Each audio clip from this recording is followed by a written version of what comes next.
gusto de recibir a Rodrigo Arocena otra vez en esta semana repensando las izquierdas. Y ahora tenemos al coordinador de nuestro programa, Andrés Correa, invitado también, que van a ser dos hoy, Rodrigo. Con mucho gusto.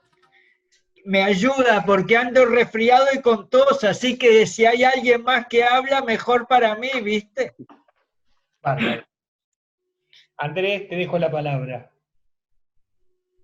Bueno, ahí está arrancando la propuesta de Fogón en Fogón y en este ciclo que de alguna manera nos invita a participar junto a Rodrigo Arocena. Pensaba en esto de las izquierdas y pensando en el marco de hace poco lo que Uruguay reflejó de lo que fue el 20 de mayo, y pensaba un poco en pensar la izquierda y la cuestión militar. ¿En qué sentido? Pienso en lo que significa, por ejemplo, el golpe de Estado en Bolivia. ¿Sí? El golpe de Estado, digamos, se logra cuando efectivamente el ejército le quita el apoyo al presidente Evo Morales.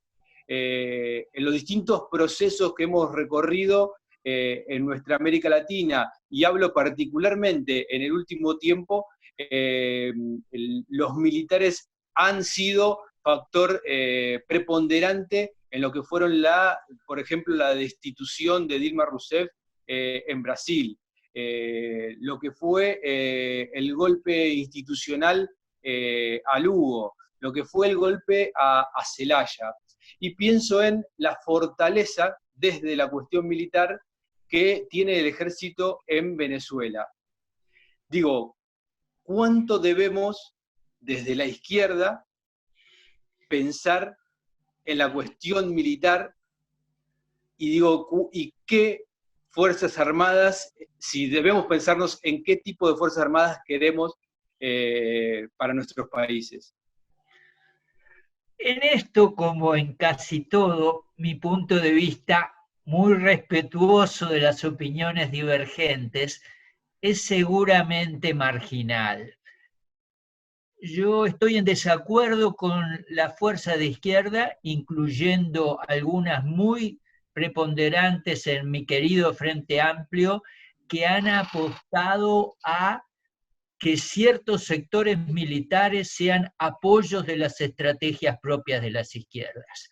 No hay que darle protagonismo político a las Fuerzas Armadas. Las Fuerzas Armadas tienen que tener el menor papel posible, rígidamente subordinado al orden constitucional de la República y sin intervenir en las decisiones que corresponden a los gobiernos electos. Esto tanto por razones de principio como por razones prácticas.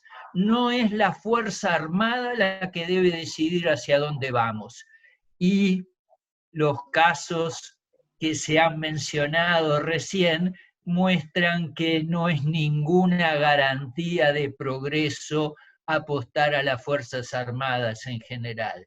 Yo creo que las izquierdas latinoamericanas tienen que repensar esta cuestión con la perspectiva de disminuir sustantivamente el papel de las Fuerzas Armadas en el conjunto de la sociedad y mantenerlas rígidamente subordinadas al poder civil sin hacer política partidaria dentro del ejército.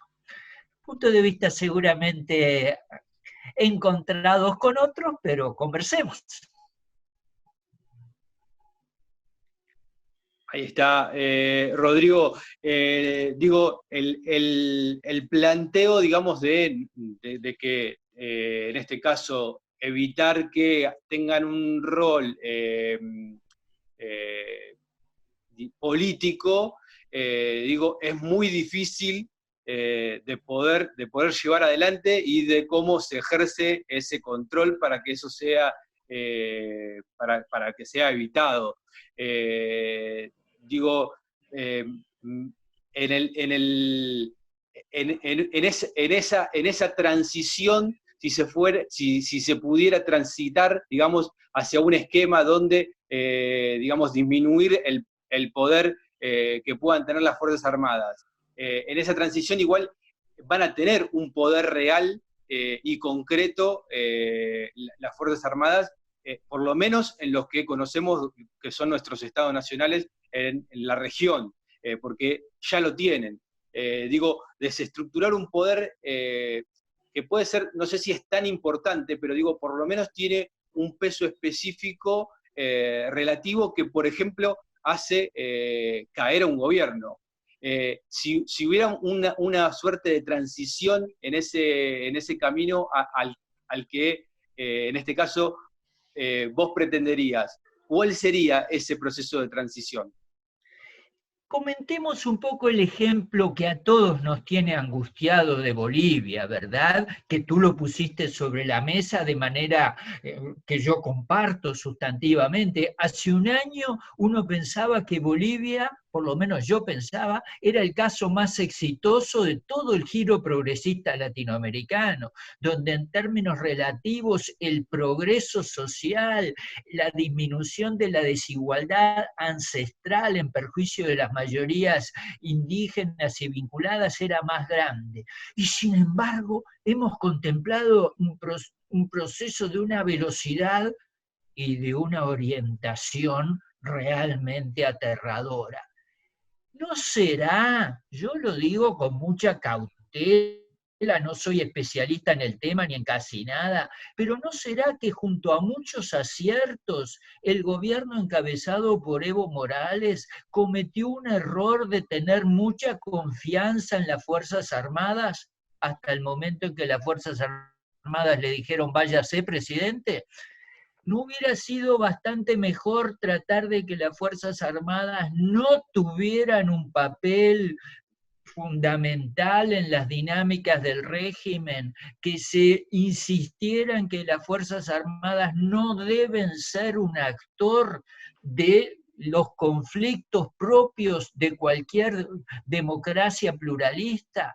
Yo creo que hay que decirlo con claridad, lo digo con mucha modestia, pero también colaborando al debate. Yo creo que el gobierno boliviano, esperando hacer de las Fuerzas Armadas uno de sus puntos de apoyo, impulsó su intervención en los asuntos político-partidarios y gubernamentales. Y eso, a mi juicio, fue un profundo error. No está solo el gobierno de Evo Morales en ese acontecer. En el gobierno del Frente Amplio, el fenómeno Manini Ríos no ha sido en buena medida impulsado desde adentro de lo que fue el gobierno del Frente Amplio.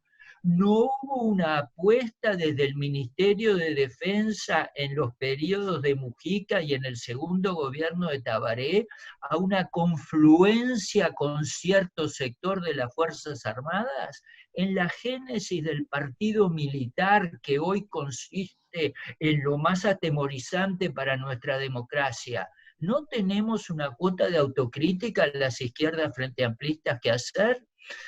Son temas para reflexionar, ¿no les parece, amigos?